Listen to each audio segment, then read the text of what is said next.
নমস্কার বন্ধুরা, আমার চ্যানেলে আপনাদের স্বাগত জানাই। আজকে আমি আপনাদের বানিয়ে দেখাবো এগ দো পেঁয়াজা।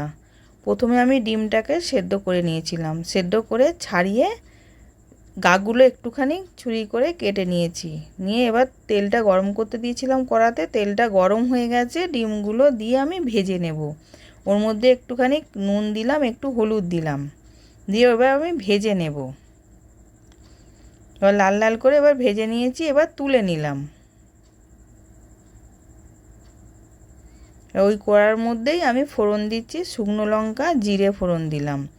এবার জিরে শুকনো লঙ্কাটা একটু ভাজা হয়ে গেছে, এবার আমি পেঁয়াজটা কুচিয়ে রেখেছিলাম, পেঁয়াজটা দিয়ে দিলাম। পেঁয়াজটা দিয়েও হালকা করে ভেজে নিয়েছি। এবার আদা রসুন পেস্ট দিলাম 1 চামচ, কাঁচা লঙ্কা পেস্ট দিলাম, হলুদ গুঁড়ো, কাশ্মীরি লঙ্কা গুঁড়ো, ধনে গুঁড়ো, স্বাদ মতো নুন দিলাম। দিয়ে ভালো করে কষিয়ে নেব মশলাটা, যাতে কাঁচা গন্ধ চলে যায়। এবার কষানো হয়ে গেছে, ওর মধ্যে আমি টমেটোটাকে কুড়ে রেখেছিলাম, টমেটোটাকে দিয়ে দিলাম। দিয়ে ওটাকেও ভালো করে মিশিয়ে নিলাম। এবার আমি আরেকটা কড়া বসিয়েছিলাম, একটুখানি সাদা তেল আর 1 চামচ ঘি দিলাম। দিয়ে রসুন আর পেঁয়াজকে দুফালি করে কেটে কোয়াগুলো ছাড়িয়ে নিয়েছিলাম, নিয়ে ওটাকে হালকা করে ভেজে নেব। এবার ওর মধ্যে একটা টমেটো দিলাম, টমেটোটাকেও দিয়ে আমি ভেজে নিচ্ছি।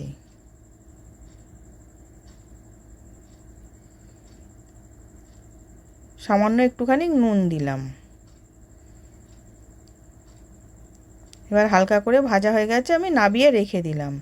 এদিকে মশলাটাও ভালো করে কষানো হয়ে গেছে, এবার আমি জল দিয়ে দিলাম। এবার জলটা ফুটে গেলে আমি ডিমটা দিয়ে দেব। এবার ঝোলটা ফুটে গেছে, আমি ডিমটা দিয়ে দিলাম।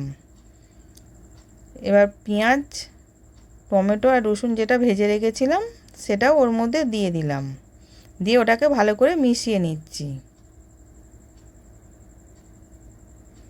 এবার মেশানো হয়ে গেছে, নামাবার আগে গরম মশলা গুঁড়ো দিলাম, কেশরি মেথি দিলাম, ধনেপাতা কুচি দিলাম, দিয়ে ওটাকে ভালো করে মিশিয়ে নেব।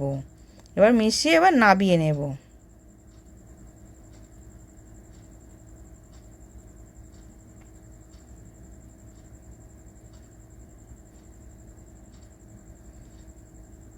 এবার রেডি হয়ে গেছে, এবার নাবিয়ে নিলাম, সার্ভ করার জন্য রেডি।